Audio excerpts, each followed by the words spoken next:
sur la route pourrait s'apparenter à un jeu pour un petit garçon.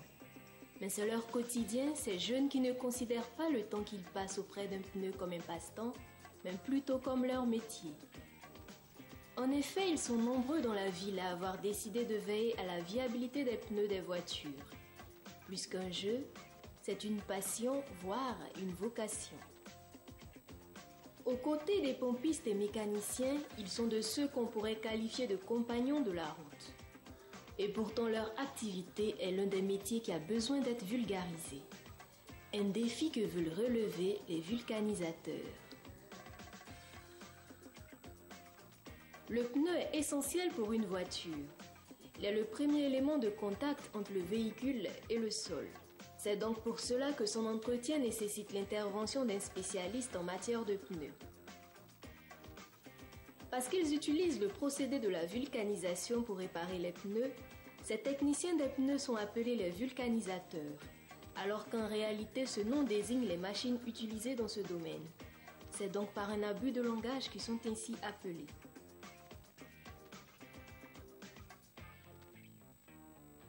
Les vulcanisateurs ont appris ce métier pour la plupart sur le tas, car il n'existe pas de formation spécifique en la matière. Je suis vulcanisateur, ça me fait depuis 2001. Je suis dans ce métier, j'ai fait 3 ans de formation. J'ai pris mon métier depuis au village. J'étais petit. Je suis arrivé chez mon grand frère, il m'a appris ce métier. Depuis 2003, ici dedans. C'est en 2011 que j'ai fini l'apprentissage. C'est un métier qu'ils apprécient et transmettent à ceux qui sont attirés par ce type d'activité. Moi, ça me plaît. J'ai aimé le métier. Non, ce métier, moi, ça me plaît beaucoup. Même quand j'avais choisi au début, j'avais changé, ça allait au garage, j'ai fait des travaux mécaniques, mais ça ne me plaisait pas. Donc ça, là, ça me plaît parce que là, je travaille et puis je gagne un peu facilement. C'est un peu différent des autres devant moi. J'ai formé 2 personnes même, qu'aujourd'hui même, ils ont fait leur atelier ailleurs. J'ai fait sortir 7 apprentis. Il y a vraiment 3 neveux venus, il est mis dans le métier même. C'est mon apprenti, il est avec moi, c'est moi qui l'ai formé. Et aujourd'hui, Dieu merci, il connaît le travail. Moi, je n'ai pas pris de l'argent avec quelqu'un. Ou moi-même, je suis allé me former, apprendre mon métier. Ils n'ont pas pris quelque chose avec moi. C'est pas avoir des connaissances, des trucs qu'ils m'ont pris. Donc, je n'ai jamais fait ça. Puisque ceux qui sont venus envers moi sont mes connaissances. Qui viennent avec des gens, j'ai mon petit frère qui est à la maison qui ne fait rien. Donc, il va venir apprendre le métier avec toi. C'est comme ça qu'ils sont venus. Certains apprentis, conscients de l'importance de ce métier pour eux, malgré leur jeune âge, n'hésitent pas à s'y frotter. C'est un petit de quartier, j'avais junior. Les jours qu'il n'y a pas d'école, il n'y a pas de promener, ils ne sont pas dans la cabine auprès de moi ici. Donc lui aussi, il apprend le métier comme ça. Maintenant, il est devenu un peu fort, même si je ne suis pas là, il arrange le pneu derrière moi. Je viens apprendre ce métier parce que ce métier me plaît. Il me plaît beaucoup quand il me permet d'apprendre ce que mon patron fait. Il peut m'aider aussi plus tard. En plus de la formation, certaines aptitudes sont requises pour devenir un excellent spécialiste des pneus. Il s'agit entre autres du sens de l'observation, de l'esprit du détail et de la minutie, d'une bonne capacité analytique et d'une bonne condition physique. On ne force pas quelqu'un. Il faut que ce que tu apprends là, faut avoir l'amour de ça d'abord. Une fois que tu n'as pas de courage là, tu ne peux rien faire. C'est ça. Aptes pour le métier, les vulcanisateurs ont besoin de s'installer pour mettre en pratique ce qu'ils ont appris. Actuellement, les magasins sont chers. Si les gens demandent de non, caution 1,2 million, des fois 1,5 million, tu as vu non? Et puis, magasin pour gagner aussi, il y en a d'autres qui disent non, caution 1 an, caution 6 mois. Ça dépend de ce que tu gagnes. Tu vas dire non, tu vas aller prendre un magasin de 100 000. Je suis venu à Abidjan, ce n'était pas facile pour moi. J'ai essayé de travailler un peu. J'ai vu 450 000 francs pour pouvoir m'installer. Personne ne m'a pas donné coup de main, c'est moi-même je me suis débrouillé puis j'ai fait mon coin. En tout cas, vraiment, j'ai dit merci à Dieu, c'est Dieu qui m'a donné la force et puis j'ai pu ouvrir mon coin. Bon, avec le petit coin, je suis allé voir la mairie. La mairie m'a donné la place. Donc j'ai payé 5 000 francs la mairie.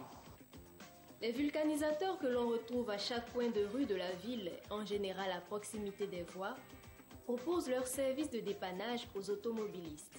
Bon, nous, on est là pour réparer les pneus. Parce que souvent, il y a les crevaisons, les trucs et autres. Nous, on est là pour réparer. Et puis, bon, c'est tout. Ça, sans nous, s'il y a des crevaisons sans vulgarisateur, on est obligé de changer les pneus. Bon, avec nous, on peut dépanner, quoi. Voilà. Vous voyez, c'est ça. Pratiquement ce qu'on fait, on arrive à coller les pneus, tu as vu, non? Les pneus de voiture, et puis des fois on charge les batteries aussi. Les mécaniciens, ils ont besoin de nous. Quand la batterie est déchargée, ils viennent nous voir. Quand les pneus est crevé, ils viennent nous voir. On soude les chambraires à 300. Vous voyez. Mais les pneus sans chambraire, là, on soude à 500. On fait les pneus à 100 francs. Si le pneu est percé, si c'est pour les voitures personnelles, on les colle à 1000 francs. Si c'est pour les woro, on colle à 500. On fait un pneu à 100 francs. Les gens qui viennent, souvent quand tu finis de gonfler, ils te donnent 100 francs, puisqu'ils connaissent déjà le prix. Donc ça veut dire que c'est partout. Un pneu à 100 francs. Maintenant, quand il y a 4 pneus, on fait une réduction pour la personne. On charge la batterie à 500. La batterie, c'est 500 francs.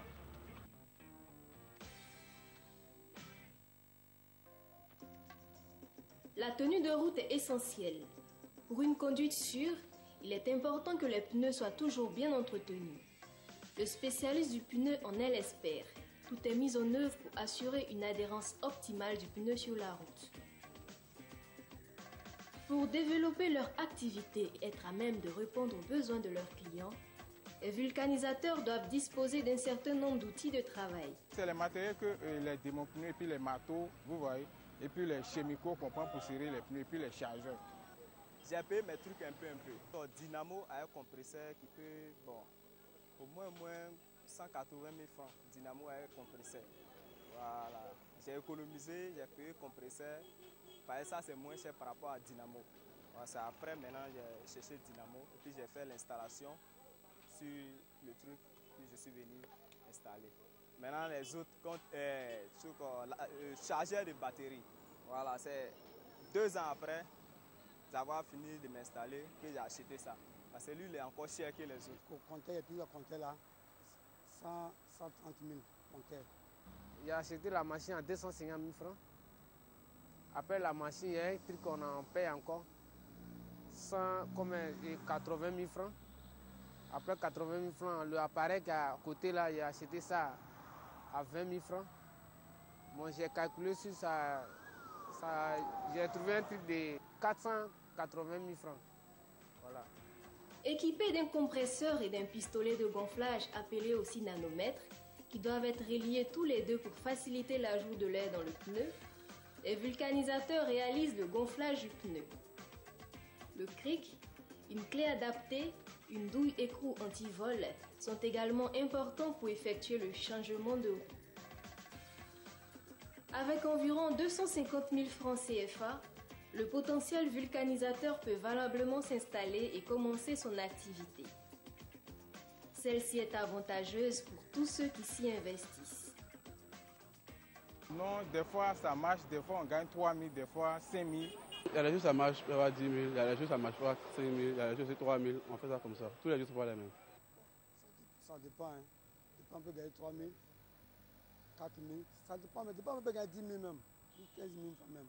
Les jours où ça ne marche pas, on est obligé de vendre les huiles, les trucs et autres.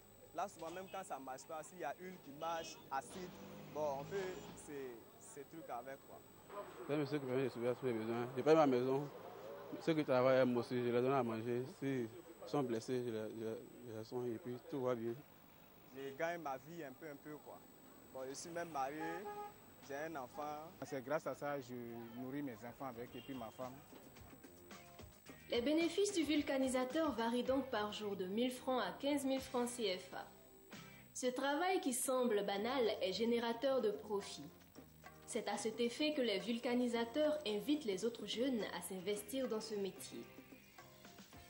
Ce que je vais dire aux gens qui nous regardent actuellement, bon, c'est un bon métier. Par tout ce qu'on entreprend, ça, il faut mettre du sérieux. Voilà. Sinon, il n'y a pas de sous-métier. Aujourd'hui, il y a des gens qui refusent de travailler. D'autres, même quand ils nous voient, ils trouvent qu'on est sale. Voilà. Or, ce qu'on gagne, on arrive à se nourrir, à aider des gens à faire des trucs bons. Je pense que c'est bon, quoi. En tout cas, c'est un bon métier. C'est mieux au lieu que tu as resté là puis sans rien faire. Quand je vois les jeunes passer, je les rappelle à côté de moi pour dire, bon, on n'a qu'à venir prendre le métier avec moi. Parce que quand je les vois tourner, vraiment, c'est pas joli à voir. Donc je les appelle pour venir à côté de moi pour pouvoir prendre le métier. Vous voyez, il y a les jeunes là, si on dit non, si on les embauche là, s'ils ont fait 1 mois, 3 mois, ils disent non, c'est difficile, eux ne peuvent pas.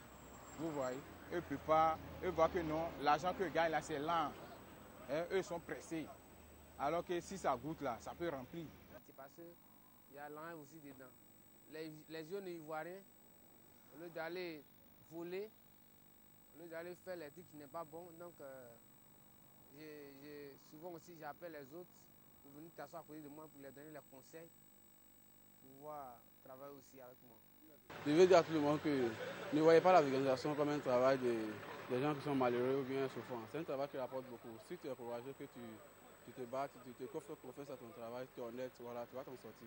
Il y a des gens qui ont fait ça, ils ont eu beaucoup. Il y en a aussi qui ont fait et puis ils n'ont rien eu. C'est la chance. Il faut te donner, puis bon, Dieu s'en charge du reste. Pourvu que leur activité participe à donner un souffle à l'économie et à relancer le développement de la Côte d'Ivoire.